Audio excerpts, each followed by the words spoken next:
জগন্নাথ অর্থাৎ জগতের নাথ বা জগতের প্রভু। তিনি হলেন একজন হিন্দু দেবতা। ভারতের ওড়িশা, ছত্তিশগড়, পশ্চিমবঙ্গ, ঝাড়খণ্ড, বিহার এবং বাংলাদেশে তার পূজা বহুল প্রচলিত। জগন্নাথ হলেন হিন্দু দেবতা শ্রী বিষ্ণু বা তার অবতার শ্রীকৃষ্ণের একটি বিশেষ রূপ।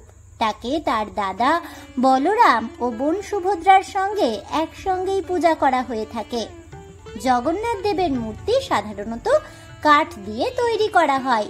নিম্ব বৃক্ষ বা নিম গাছের কাঠ দ্বারা জগন্নাথ দেবের প্রধান বিগ্রহগুলি নির্মিত। এই মূর্তির চোখ দুটি বড় বড় ও গোলাকার, হাত অসম্পূর্ণ। মূর্তিতে কোনো পা দেখা যায় না। বিগ্রহে অসম্পূর্ণ হাত ও পায়ের অনুপস্থিতি নিয়ে নানা ধরনের মতবাদ এবং পবিত্র বিশ্বাস প্রচলিত রয়েছে। বন্ধুরা, আপনারা কি জানেন প্রভু জগন্নাথ দেবের মূর্তির রূপ এমন কেন হলো? এই রূপের পেছনে কোন কাহিনী লুকিয়ে রয়েছে জানেন কি? শ্রী জগন্নাথ দেবের রূপের এই অজানা ইতিহাস সম্পর্কে বন্ধুরা, শ্রী জগন্নাথ দেবের এই রূপের ইতিহাস জানতে হলে অবশ্যই ভিডিওটি স্কিপ না করে শেষ পর্যন্ত দেখতে থাকুন। নমস্কার বন্ধুরা, অজানার পথের নতুন পর্বে আপনাদের সকলকে স্বাগত জানাই। শ্রী জগন্নাথ দেবের পূজা পদ্ধতি ও অন্যান্য হিন্দু দেবতাদের পূজা পদ্ধতির আলাদা বৈশিষ্ট্য রয়েছে। ওড়িশা রাজ্যের পুরী শহরে জগন্নাথ দেবের প্রধান মন্দিরটি অবস্থিত আছে। এই মন্দির হিন্দু ধর্মের 4 ধামের অন্যতম। বেদে শ্রী জগন্নাথের সুস্পষ্ট কোনো উল্লেখ নেই। তিনি দশাবতার অথবা বৈদিক হিন্দু দেবমণ্ডলীর সদস্যও নন। অবশ্য কোনো কোনো ওড়িয়া গ্রন্থে জগন্নাথ দেবকে শ্রী বিষ্ণুর নবম অবতার রূপে বুদ্ধের স্থলাভিষিক্ত করা হয়েছে। বিষ্ণুর রূপভেদ হিসেবে জগন্নাথ এক অসাম্প্রদায়িক দেবতা। তাকে এককভাবে হিন্দু ধর্মের কোনো একটি সম্প্রদায়ের সঙ্গে যুক্ত করা যায় না। বৈষ্ণব, শৈব, শাক্ত, শাক্ত সকল শাখার অনুগামীরাই জগন্নাথ দেবকে পূজা করেন। এমনকি বৌদ্ধ ও জৈন ধর্ম সম্প্রদায়ের সাথেও জগন্নাথ দেবের যোগ দেখানো হয়। প্রভু জগন্নাথ দেবের সবচেয়ে বিখ্যাত উৎসবটি হলো রথযাত্রা। এই উৎসবের সময় জগন্নাথ, বলরাম ও সুভদ্রার মূর্তি মূল মন্দিরের গর্ভগৃহ থেকে বের করে এনে কাঠের তৈরি 3টি বিরাট রথে করে প্রায় 3 কিলোমিটার দূরে গুন্ডিচা মন্দিরে নিয়ে যাওয়া হয়। ভক্তেরাই এই রথগুলি টেনে নিয়ে যান। যেখানেই জগন্নাথ মন্দির আছে সেখানেই এই ধরনের রথযাত্রা আয়োজিত হয়ে থাকে। জগন্নাথ শব্দটির ব্যুৎপত্তিগত অর্থ হল জগৎ বা ব্রহ্মাণ্ডের প্রভু। জগন্নাথ নাম থেকে উৎপন্ন জগা বা জগবন্ধু শব্দ দুটিরও প্রচলন লক্ষ্য করা যায় অধিক। এছাড়া জগন্নাথের মূর্তির গড়ন অনুসারে তার কাল্য অর্থাৎ কালো দেবতা বা কালের দেবতা, দারু ব্রহ্ম অর্থাৎ কাষ্ঠরূপী ব্রহ্ম, দারু দেবতা অর্থাৎ কাঠের দেবতা, চকা আঁখি, চকা ডোলা বা চকা নয়ন অর্থাৎ যে দেবতার চোখ গোলাকার, সেই নামেও অধিক প্রচলিত। কোনো কোনো গবেষকের মতে জগন্নাথ শব্দটি কোনো সংস্কৃতায়িত আদিবাসী শব্দ। তাই গবেষকেরা জগন্নাথকে মূলত আদিবাসীদের দেবতা বলেই মনে করেন।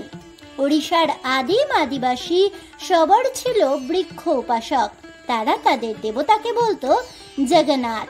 সম্ভবত এই শব্দটি থেকেই জগন্নাথ শব্দটি এসেছে, যদিও এইসব মতবাদ সর্বজন স্বীকৃত নয়।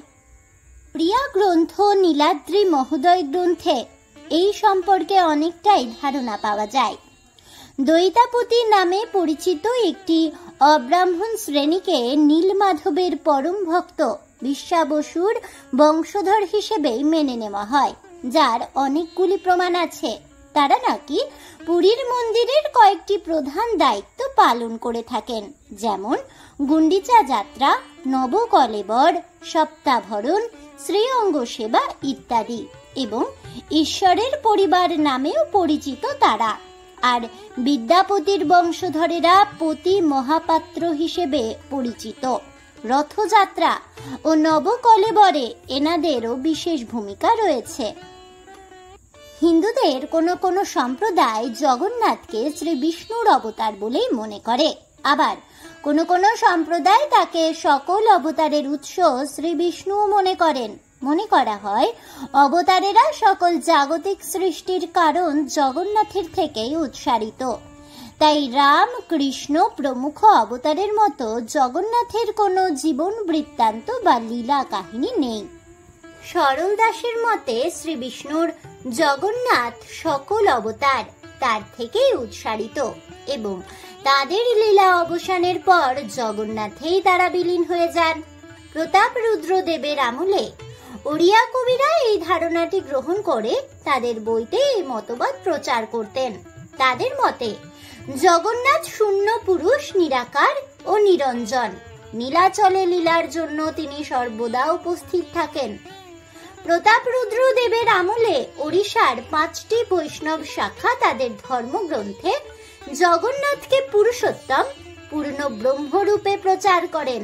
তারাও বলছেন জগন্নাথের থেকে রাম, কৃষ্ণ প্রমুখ অবতারেরা উৎসারিত হয়ে জগতে লীলা করেছেন এবং লীলার অন্তে পূর্ণ ব্রহ্মে লীন হয়েছেন।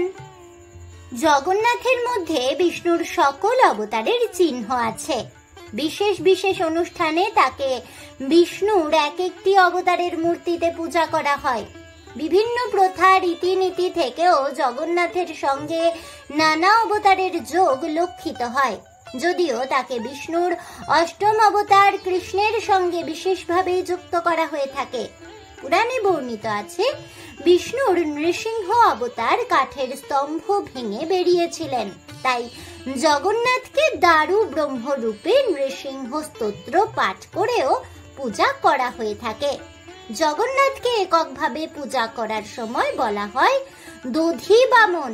প্রতি বছর ভাদ্র মাসে জগন্নাথকে শ্রী বিষ্ণুর বামন অবতারের বেশেও পূজা করা হয়। বার্ষিক রথযাত্রার সময়েও জগন্নাথ দেবকে বামন রূপে পূজা করা হয়। ষোড়শ শতাব্দীতে তুলসীদাস পুরীতে এসে জগন্নাথকে রঘুনাথ অর্থাৎ রাম রূপে পূজা করেছিলেন। চৈতন্য মহাপ্রভুর সময় থেকে জগন্নাথকে কৃষ্ণের সঙ্গে যুক্ত করা হয়। আবার বিষ্ণুর নবম অবতার বুদ্ধদেবকেও জগন্নাথ বলেই মনে করা হয়, যদিও বিষ্ণুর নবম অবতার রূপে বুদ্ধদেবের বদলে জগন্নাথকে অন্তর্ভুক্ত করার প্রয়াসটি সম্পূর্ণ বিতর্কিত।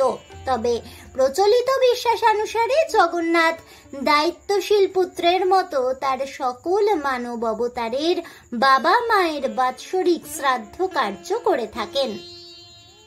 জগন্নাথ মন্দিরে ভক্তদের মধ্যে জাতিভেদ প্রথা কখনোই ছিল না। হিন্দু ধর্মের সকল সম্প্রদায়ে জগন্নাথের পূজা হয়। তিনি শুধু বৈষ্ণব দেবতা নন, সকল সম্প্রদায়ের দেবতা। জগন্নাথকে তান্ত্রিক ক্রিয়ার সার বলেই মনে করা হয়। শৈব ও শাক্তরা জগন্নাথকে দেবী বিমলার ভৈরব অর্থাৎ শিব বলেই মনে করেন। এমনকি জগন্নাথ মন্দিরের পূজারীরাও শাক্ত সম্প্রদায়ভুক্ত, যদিও এই মন্দিরে বৈষ্ণব সম্প্রদায়ের প্রভাবই সর্বাধিক। বলরামকেও শিব, সুভদ্রাকে দুর্গা মনে করা হয়। প্রচলিত বিশ্বাস অনুসারে ভক্তদের ইচ্ছা পূরণ করার জন্য জগন্নাথ যে কোনো দেবতার রূপ ধারণ করেন। ভাগবত পুরাণে আছে ঋষি মার্কণ্ডেয় পুরুষোত্তম জগন্নাথ ও শিবের একত্ব প্রমাণ করেন। মহারাষ্ট্রের গণপতি ভট্ট হাতি বেশের সময় জগন্নাথকে গণেশ রূপেই পূজা করেছিলেন। জগন্নাথ দেবের এই রূপকে কেন্দ্র করে দুটি জনপ্রিয় কাহিনী প্রচলিত আছে। প্রথম কাহিনী অনুসারে শ্রীকৃষ্ণ তার ভক্ত রাজা ইন্দ্রদ্যুম্নের সম্মুখে আবির্ভূত হয়ে পুরীর সমুদ্র তটে ভেসে আসা একটি কাষ্ঠখণ্ড দিয়ে তার মূর্তি নির্মাণের আদেশ দেন। মূর্তি নির্মাণের জন্য রাজা একজন উপযুক্ত কাষ্ঠশিল্পীর সন্ধান করতে থাকেন।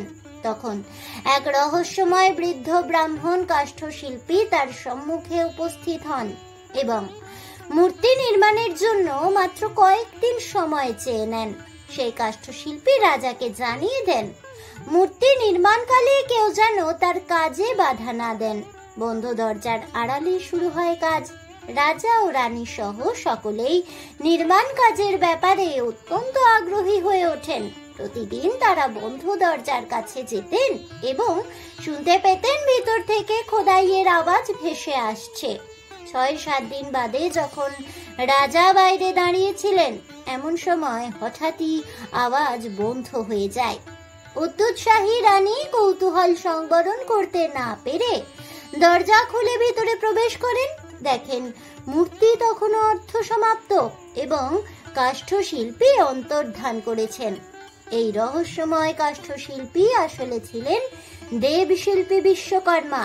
মূর্তির হস্তপদ নির্মিত হয়নি বলে রাজা বিমর্ষ হয়ে পড়েন। কাজে বাধা দানের জন্য অনুতাপও করতে থাকেন। তখন দেবর্ষি নারদ তার সম্মুখে আবির্ভূত হন। নারদ রাজাকে সান্ত্বনা দিয়ে বলেন, এই অর্ধ সমাপ্ত মূর্তি পরমেশ্বরের এক স্বীকৃত স্বরূপ। দ্বিতীয় কাহিনীটির অবতারণা করা হয়েছিল পূর্বে উল্লেখিত উপাখ্যানটির ব্যাখ্যা ও সংশয় নিরসনের উদ্দেশ্যে। বৃন্দাবনে গোপীরা একদিন শ্রীকৃষ্ণের লীলা ও তাদের কৃষ্ণপ্রীতির কথা আলোচনা করছিলেন। শ্রীকৃষ্ণ গোপনে সেই সকল কথা আড়ি পেতে শুনছিলেন। কৃষ্ণ ভগিনী সুভদ্রাকে নিয়োগ করা হয়েছিল। গোপীরা যখন শ্রীকৃষ্ণের কথা আলোচনা করেন তখন কৃষ্ণ যেন তাদের নিকটবর্তী না হতে পারে সেদিকে নজর রাখার জন্য। কিন্তু গোপীদের কৃষ্ণ প্রীতি দেখে পরিতুষ্ট সুভদ্রা তাদেরই কথা শুনতে শুনতে বিমোহিত হয়ে পড়লেন। দেখতে পেলেন না যে তাদের দুই দাদা কৃষ্ণ ও বলরাম এগিয়ে আসছেন। শুনতে শুনতে দুই ভাইয়ের কেশ খাড়া হয়ে উঠল, হাত গুটিয়ে এলো, চোখ দুটি বড় বড় হয়ে গেল এবং মুখে আনন্দের উচ্চ হাসির রেখা ফুটে উঠল। এই কারণেই জগন্নাথ, বলরাম ও সুভদ্রার এই প্রকার রূপ তৈরি হয়েছে। বৈষ্ণবরা শ্রীকৃষ্ণের এই বিমূর্ত রূপটিকেই পূজা করে থাকেন। পুরীর জগন্নাথ মন্দির ভারতের অন্যতম প্রসিদ্ধ একটি মন্দির। জগন্নাথ আরাধনার ইতিবৃত্ত এতই প্রাচীন যে এর কোনো ঐতিহাসিক রেকর্ড পাওয়া সম্ভব নয়। জগন্নাথ মন্দিরে অহিন্দুদের প্রবেশ কঠোরভাবেই নিষিদ্ধ। কলিঙ্গ স্থাপত্য শৈলীতে নির্মিত এই মন্দিরটি শ্রীমন্দির নামে অধিক পরিচিত। গর্ভগৃহের মাথায় রয়েছে একটি সুউচ্চ শিখর বা চূড়া। প্রদীপ উৎসর্গের জন্য রয়েছে ফসিল হয়ে যাওয়া কাঠের একটি স্তম্ভ। মন্দিরের প্রধান দ্বার সিংহদ্বারের রক্ষক দেবতা জয় ও বিজয়। মূল প্রবেশ পথের সামনে রয়েছে অরুণ স্তম্ভ নামে একটি স্মৃতিস্তম্ভ। খুরদার রাজা কোণার্কের সূর্য মন্দির থেকে এটি নিয়ে আসেন। 3 দেবতাকে সাধারণত মন্দিরের অভ্যন্তরেই পূজা করা হয়। প্রতি বছর আষাঢ় মাসে তাদের রাজপথে বের করে রথারূঢ় করে 3 কিলোমিটার দূরে গুন্ডিচা মন্দিরে নিয়ে যাওয়া হয়। এই সময় ভক্তেরা দেবতাকে গণদর্শনের সুযোগ পান। এই বিরাট বিরাট রথগুলি প্রতি বছর কাঠ দিয়েই নির্মাণ করা হয়। দীর্ঘ বিচ্ছেদের পর শ্রীকৃষ্ণের বৃন্দাবন প্রত্যাবর্তনের প্রতীকী রূপে পালিত হয়ে থাকে এই রথযাত্রা উৎসবটি। রথযাত্রার সময় সারা পৃথিবী থেকে ভক্ত সমাগম হয় পুরীতে। পুরীর রাজা রথের সামনে ঝাঁট দিয়ে সেবা করে থাকেন, যাকে ছেঁড়া পহরা বলা হয়। আজ এ পর্যন্তই। জয় জগতের নাথ শ্রী জগন্নাথ দেবের জয় হোক। জয় হোক বলভদ্র বলরাম দেবের। জয় সুভদ্রা দেবীর জয় হোক। এই বলে আমার আজকের ভিডিওটি আমি এখানেই শেষ করছি। তাহলে বন্ধুরা, রথযাত্রার আগে শ্রী জগন্নাথ দেবের রূপের এই অজানা ইতিহাস সম্পর্কে জানতে পেরে আপনাদের কেমন লাগলো অবশ্যই আমাকে কমেন্টে জানাবেন। ভিডিওটি ভালো লেগে থাকলে লাইক শেয়ার করতে ভুলবেন না। আমার চ্যানেলের নতুন বন্ধু হয়ে থাকলে চ্যানেলটিকে সাবস্ক্রাইব করে দেবেন। পাশে থাকা বেল বাটনটি প্রেস করে রাখবেন নতুন ভিডিওর নোটিফিকেশন পাওয়ার জন্য।